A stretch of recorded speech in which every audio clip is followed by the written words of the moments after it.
തൻ്റെ ഫാത്തിമയുടെ ഖബറിൻ്റെ ചാരത്ത് പോയിരുന്നിട്ട് അലിയാർ തങ്ങൾ അസ്സലാമു അലൈക്കി യാ ഫാത്തിമ, ഫാത്തിമ ബീവിയോട് സലാം വിളിച്ചു. അവിടെ നിന്ന് അലിയാർ തങ്ങൾ ഫാത്തിമ ബീവിയുടെ ഖബറിൻ്റെ ചാരത്ത് പോയിരുന്ന് സലാം പറഞ്ഞു. സലാം അടക്കുന്നില്ല. അലിയാർ തങ്ങൾ ചോദിച്ചു, ഫാത്തിമ എന്നോട് പിണങ്ങിയോ ഫാത്തിമ? എന്തേ നീ എൻ്റെ സലാം അടക്കാത്തത്?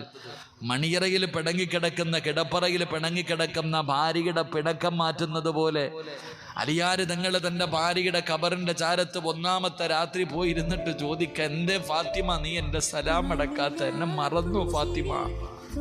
വീണ്ടും സലാം പറഞ്ഞു. സലാം അടക്കണില്ല. അലിയാർ തങ്ങൾ ചോദിക്കുക, എന്തേ നീ എന്നോട് പിണങ്ങേ?